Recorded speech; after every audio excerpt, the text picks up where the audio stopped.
Bueno, buenos días o buenas noches, profe. Mi nombre es María Paula Salcedo. Soy estudiante del segundo semestre de licenciatura de Educación Física y estamos en la materia de pensamiento lógico matemático. Entonces, el problema que yo escogí para demostrar o para enseñar nos dice que debemos demostrar F y R.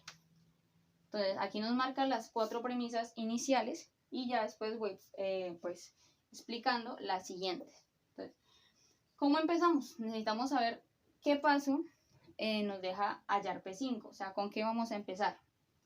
Entonces, nos dice que para hallar F necesitamos menos Q en premisa número 1. Buscamos dónde está Q.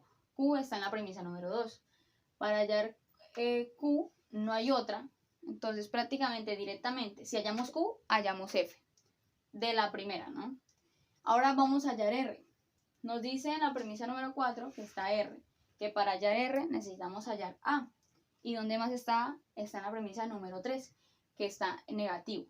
Entonces, para hallar A necesitamos hallar P. ¿Y dónde más está P?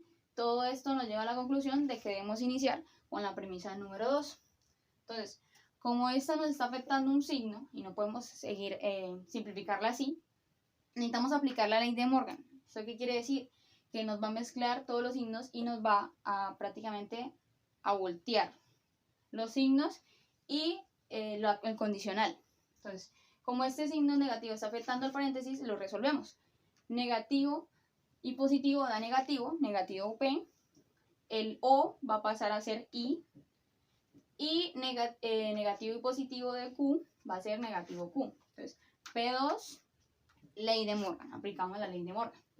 Entonces, para seguir, necesitamos simplificar esto porque necesitamos hallar F de hallar Q.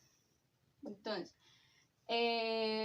vamos a la premisa número 5, la simplificamos porque no la podemos utilizar así. Simplificamos, eliminamos P y dejamos menos Q. Entonces, P5, simplificación. Hacemos exactamente lo mismo con P porque también la estamos necesitando para seguir hallando R. Entonces, P7, negación de P. Esto lo sacamos de la simplificación de P5, que sería esta. Entonces, seguimos. Ya tenemos P, pero vamos a hallar Q. Vamos a hallar de Q, hallamos F. Entonces, para llegar a esta F, necesitamos la premisa número 1.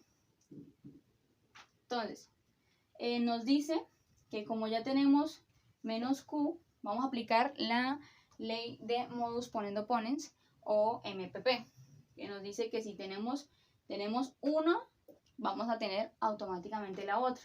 Entonces, como tenemos menos Q, vamos a tener F. Entonces, eliminamos Q, menos Q, y automáticamente generamos P8, F, que la sacamos de P6 con P3. Con P1, perdón. P6 con P1. Entonces, P6, P1, MPP. Ya seguimos, ya sacamos F. Listo, ya tenemos F de lo que tenemos que demostrar. Ahora tenemos que demostrar R. Entonces, vemos dónde está R. R está en P4. Entonces, ya tenemos menos P, que es el que estamos hallando en P3. Necesitamos menos A para hallar R. Entonces, aplicamos en P7 la ley de modus tollendo tollens, que es cuando dice que si tenemos uno negativo, automáticamente vamos a tener el otro igual negativo. Si tenemos el primero positivo. Entonces, como tenemos menos P negativo y tenemos un P positivo, automáticamente la A va a cambiar de signo por la ley de modus tollendo tollens. Entonces, P9, entonces A por P7 y P3. Modus tollendo tollens. Entonces, después de hallar A, vemos dónde está R, que ya sería la última.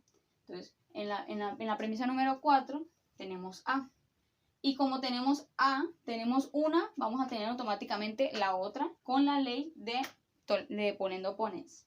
Entonces, directamente generamos premisa número 9 y premisa número 4, modus poniendo ponens, y generamos R. Todo esto nos da la conclusión de que en P11, de últimas, la premisa número 11, ya tenemos y demostramos F y R. por la ley de adjunción de P8 de F, que lo hallamos de primeras, y P10, que lo hallamos de últimas. Entonces, P11, F y R por P8 y P10.